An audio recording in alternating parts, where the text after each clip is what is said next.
Screen share हो रहा है? क्या दिखाई दे रहा है स्क्रीन पे, चंपा बताना जरा। दिखाई दे रहा है सर। ये क्या लिखे हैं, द्वैत शासन? जी सर। ठीक है, तो हमारा आज का ये वाला जो टॉपिक है, लास्ट टॉपिक है, द्वैत शासन यानी डीआरके। यहीं से हमारा डुअल सिस्टम हमारा शुरू होता है। तो द्वैत शासन जो है, ब्रिटिश संसद जो लाई थी, उसके क्या क्या प्रावधान थे और द्वैत शासन का मतलब क्या है। मॉन्टेग्यू चेम्सफोर्ड का जो सुधार हम लोग देखते हैं 1918 में, इसने प्रांतीय स्तर पर द्वैत शासन यानी कि डीआरके की व्यवस्था लागू की। तो द्वैत शासन पहले जान लो क्या हो रहा है। तो 1918 का जो मॉन्टेग्यू चेम्सफोर्ड सुधार है, जिसे भारत सरकार अधिनियम 1919 के रूप में भी जाना जाता है, इसने प्रांतीय स्तर पर द्वैत शासन की व्यवस्था लागू की। देखो, जो तुम्हारा एक और अभी हम लोग पहले वाला पढ़े हैं मार्लियामेंटो वाला, वो कौन सा चला गया, इंडियन काउंसिल एक्ट कौन सा, 1909 का। और ये वाला तुम्हारा मॉन्टेग्यू चेम्सफोर्ड का सुधार है, वो किसमें चला गया, भारत शासन अधिनियम के नाम से जाना गया, क्या 1919 वाला। इसी में तुम्हारा द्वैत शासन, दोनों में अंतर है, तो अपना कॉपी बनाते जाना तभी पता चलेगा, नहीं बनाए कॉपी तो नहीं पता चलेगा फिर। तो इस प्रणाली प्रणाली के तहत प्रांत की सरकार को दो भागों में विभाजित किया गया था। पहला था हस्तांतरित और दूसरा था आरक्षित विषय। और यहीं से भारत का संविधान में लिया गया संघ सूची और राज्य सूची। ये अच्छा लगा इसलिए हम सोचे इसको ले लेते हैं। अब देखो द्वैत शासन में क्या क्या हो रहा है। इस व्यवस्था में प्रांतीय विषय को कितने भाग में बांटा, दो भाग में विभाजित किया। पहला हस्तांतरित विषय।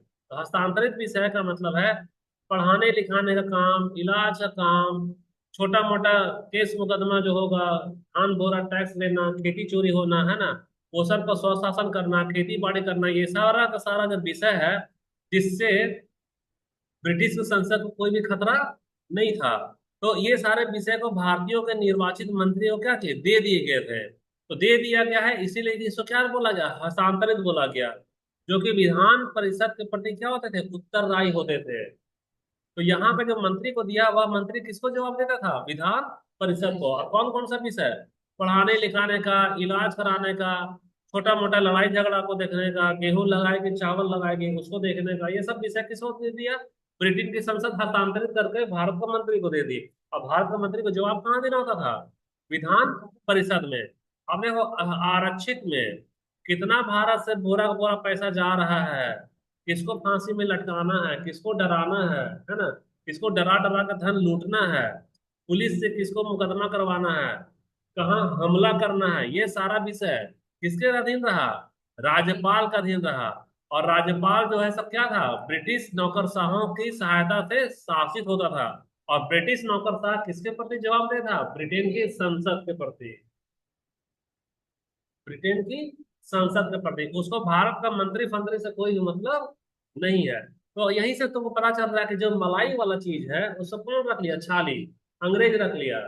जैसे होगा ना दूध में पड़ा हुआ मलाई, मलाई ले लिया वो, और छाछ किसको दे दिया, भारत को दे दिया।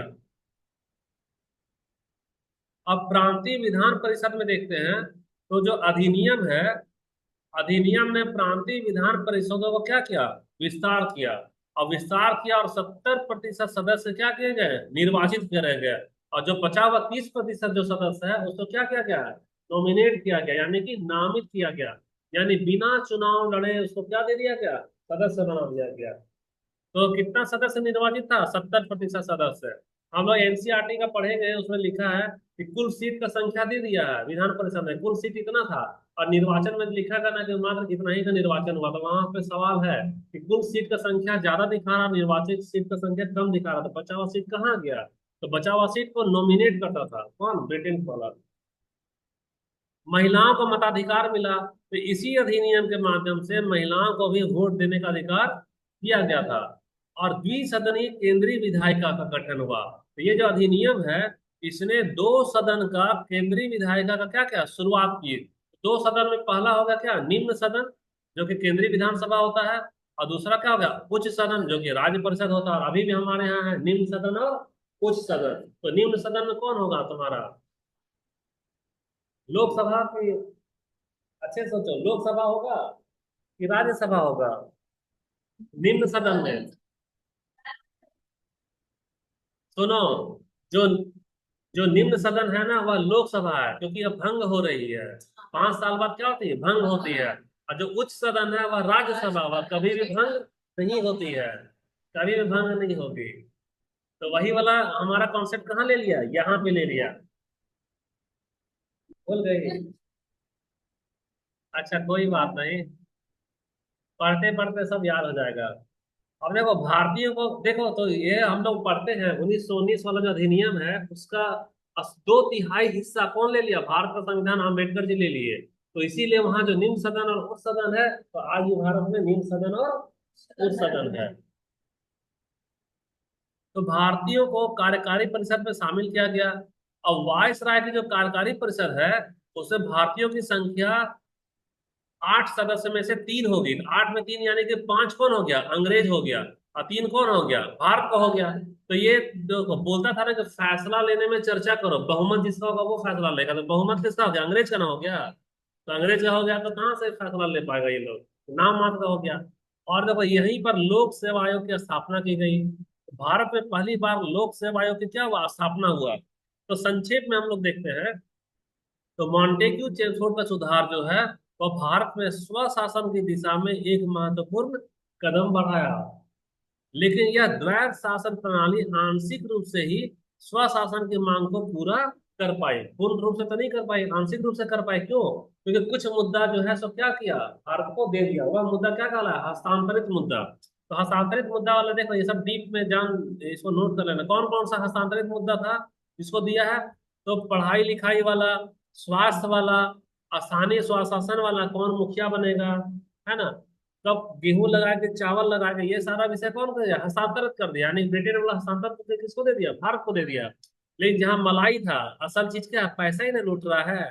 तो पैसा लूटने वाला चीज है, कानून है, व्यवस्था है, पुलिस है, रक्षा, ये सारा कौन रखा, राज्यपाल को दे दिया। और राज्यपाल को गुलाम किसका बना दिया, ब्रिटेन के नौकरशाह का। और ब्रिटेन की नौकरशाह किसका, उनके उत्तरदायी होती थी, ब्रिटेन की संसद के द्वारा। तो ये जो दो सिस्टम था, ये वाला तेरा पहला सिस्टम और ये वाला तेरा दूसरा सिस्टम, इसी के कारण इसको क्या क्या डुअल सिस्टम हुआ, इसी के नाम पे क्या पड़ा, द्वैध शासन। तो हमारा हेडिंग क्या था, द्वैध शासन, यही हमारा हेडिंग था। तो कोई ऐसा है जिसको द्वैध शासन नहीं समझ में आया हो, आ गया ना। तो ये हमारा आज का क्लास क्या हो गया, आज का क्लास खत्म हो गया। तो अभी हम लोग सिर्फ एक आंदोलन का चर्चा किए, कौन सा आंदोलन का चर्चा किए हैं, ये हमारा है। Home rule. और सिर्फ होम रूल हमारा कंप्लीट हुआ। अभी हमारा क्या बचेगा, गांधी का असहयोग आंदोलन, फिर तीसरा का सविनय अवज्ञा, और चौथा का भारत छोड़ो। ये वाला तो खाली पहला था। अब इससे कोशिश करेंगे आज कुछ कुछ एमसीक्यू हल्का फुल्का 10 या 12 दे देने का। वीडियो को लॉक नहीं करेंगे, तो वीडियो देख लेना क्योंकि आज डिस्टर्ब हुआ है। और शाम तक उसका क्या करते ना, रिप्लाई कर देते हैं। ठीक है, तो अब हम लोग क्या करें क्लास का बताओ, साइन कर देते हैं। Okay, thank you, bye bye.